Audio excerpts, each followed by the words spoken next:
Okay, we're going to try this again with better quality, video quality, that is. Um, I'm here with Beth from Ruoff.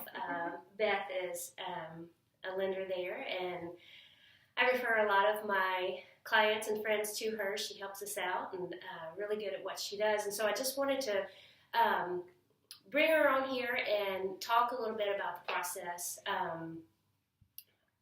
Buyers come to me and they want to see a house, and we may see one or two houses, and then I ask, have you been pre-approved? Because we need to know exactly where you are with your pre-approval in order to know at what price range we need to look at. You don't want to look at anything too high and get excited about something and then not be able to afford it, or if you're looking too low, maybe you can afford a little bit better home that you your dream home. So that's where she comes in at, and I wanted to talk to you a little bit about the process. So, Beth, they're going to come to me. They want to buy a house. I'm going to say, okay, let's get you pre-approved so we can get started. And then they call you. Well, I'm going to go through some questions. I'm going to ask them name, address, date of birth, social security number, where they work, where they've lived the last couple of years, get their income information, and I'm going to pull credit, see where they are credit score-wise, and then we're going to work on their budget. You know, do they want their payment amount to be where their rent is? Do they, where are they at? Where do they want their house payment at? And then I'm going to explain to them, credit score-wise, what they qualify for. Loan programs, a lot of them are based on, credit score-driven, maybe income-based driven. It just kind of depends. Okay, a couple questions out of that. What happens if their credit isn't really right where it needs to be at that moment? What do you do with that? Well, we have a program that I can utilize, to see if we can build their credit score a little bit. Maybe they just need a credit card. Some people don't have a lot of credit. So I can do a what-if simulator to show them what getting a credit card will look like for them. So they get a $300 secured credit card, and their credit score boosts up within the first month, maybe 2 months, and they can get a mortgage. So very quickly. Or maybe they need to pay off some debt. They pay off a little bit of debt, and their credit score boosts really quickly. So I can show them that scenario. Okay. So I know one of the questions that you probably get a lot is, how much do I need to be prepared for at closing, down payment, things like that? Yes. So FHA is a great program for first-time home buyers. It's not necessarily just a first-time home buyer program. Anybody can get an FHA loan, but it is 3.5% down, and great for people with credit scores 620, 640. Not conventional. Conventional takes about a 680 or higher credit score. So 3.5% down. So if they're $110,000, $125,000 home, they're only putting 3.5% down of that. Okay. So they can plan for that. And typically I ask we have the realtor negotiate getting some seller paid closing costs and prepaids. Okay. So they're only basically bringing their down payment to closing. Difference in FHA, USDA? Yes, FHA, they are bringing their down payment 3.5% and a little bit of closing costs maybe. USDA is a rule-based, no down payment, so it's 100%, but the house has to be in a rural area.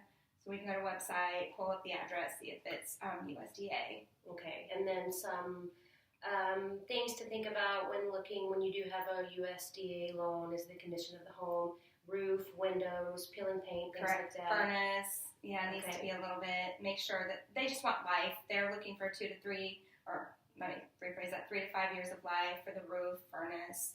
It has to be in working order. No roof leaks, no peeling paint. I can't think of what else. Foundation, things like that. Okay.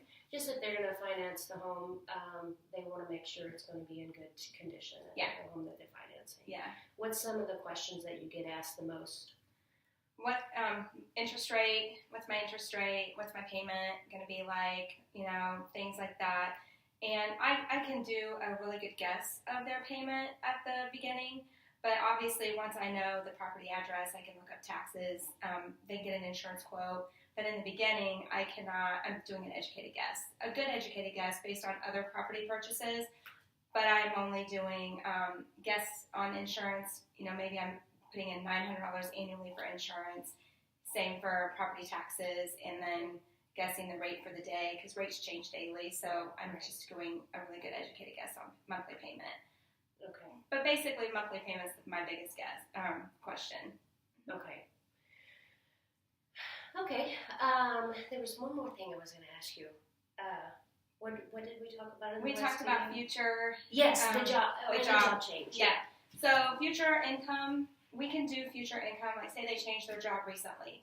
Maybe like for my example was the USDA where he just switched his job factory to factory. USDA you have to have 30 days worth of pay stubs, but we just closed. We're closing, so we switched from a factory, went to Wabash, and switched to a factory. Same 30 days pay stub. Yeah. Same line of work. Same line of work.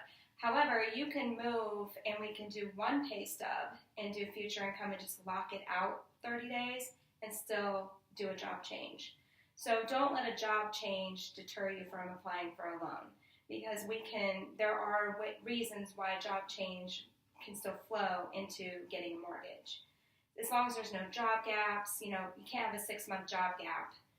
That's not going to work. Right. But getting a new job isn't going to mean you cannot get a mortgage. Okay. Mm-hmm. So the process of getting pre-approved, it's pretty easy. It's pretty quick. easy. It's fast. Yeah, I can do a pre-approval. I do them over the phone.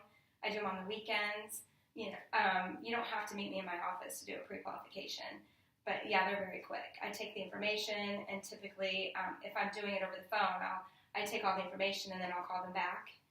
So, but in my office, I can do it right there while they wait. Okay, great, great. Mm-hmm. Okay, I'm hoping that might have spurred some more questions that you might have, and if you do, you can contact either one of us, Belinda Simmons, Beth Garrett Ruoff, and we would love to help you answer questions, get you on the journey of looking for your dream home, anything you need. So give us a call and let us know if you have any questions at all. We'd love to help you. Thank you, Beth.